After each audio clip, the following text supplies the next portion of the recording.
Rrëfim suksesi në jetë. Harlan David Sanders është një Amerikan i cili kishte lindur në një familje të varfër. Kur ishte 6 vjeçar, prindi i ndërroi jetë. Nëna e tij detyrohet të punojë, kurse ky të kujdeset për vëllain dhe motrën e vet dhe t'ua përgatit ushqimin.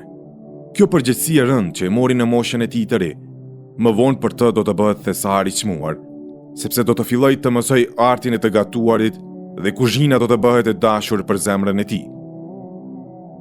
Përkundër vështirësive që i kishte në jetë pas vdekjes së prindit, e vazhdoi shkollimin e tij duke kryer shkollën e mesme.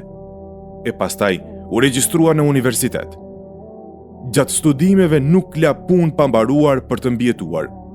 Lante makina, punonte në përkopshte dhe fusha, punoi si zjarrfiks, në ushtri e të tjera.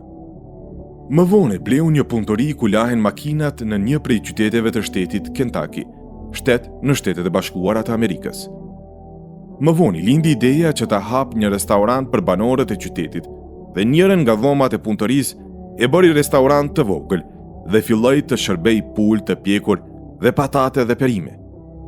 Për një kohë të shkurtër, restoranti i tij u bë i njohur dhe u detyrua ta mbyll punëtorinë dhe të shpërngulet në lokacion tjetër të përshtatshëm për restorant. Ai nuk kënaqej me kaq, po ambicjet e tij ishin më të mëdha në atë kohë. Në vitin 1953, kryetari i shtetit i ofroi $150,000 për t'ia blerë restorantin e tij. Mirë po e refuzoi ofertën e tij dhe vazhdoi punën e tij. Pas një periudhe të shkurtër, për shkak të ndryshimit të infrastrukturës së qytetit, restoranti i tij më nuk ishte afër autostradës dhe filluan që njerëzit të paksohen dhe u detyrua që restorantin e tij ta shet për gjysmën e ofertës që i ia bëri kryetari i shtetit të Kentuckys.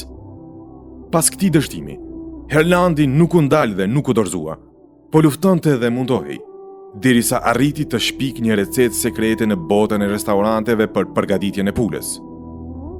Dëshpërimi i erdhi sërish. Brenda 2 vjetëve arriti të i bind vetëm 5 restorante për ta përdorur recetën e tij.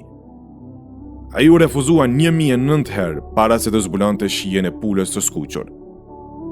Mirëpo kjo nuk e ndali të punojë dhe të përpiqet, derisa arriti të formoj zinxhirin e restoranteve për ushqim të shpejtë, Kentucky Fried Chicken, apo që njihet shkurtimisht si KFC.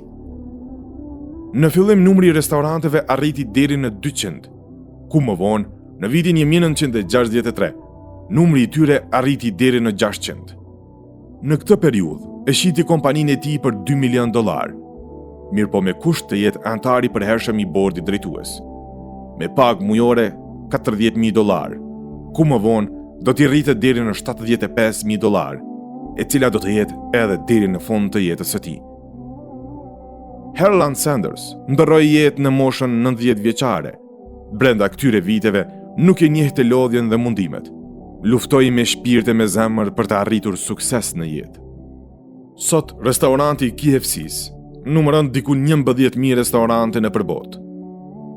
Pra suksesi nuk vjen vetvetiu. Duhet luftë, duhet mund, duhet harruar lodhjen dhe duhet optimizëm. Neve si musliman feja na mëson të jemi të tillë. Mirë po problemi qëndron se nga dembelia, po e kërkojmë suksesin pa mos i marrë sebepet. Kjo dukuri është defekt i madh në kuptimin e realitetit të fesë dhe në kuptimin e realitetit të jetës.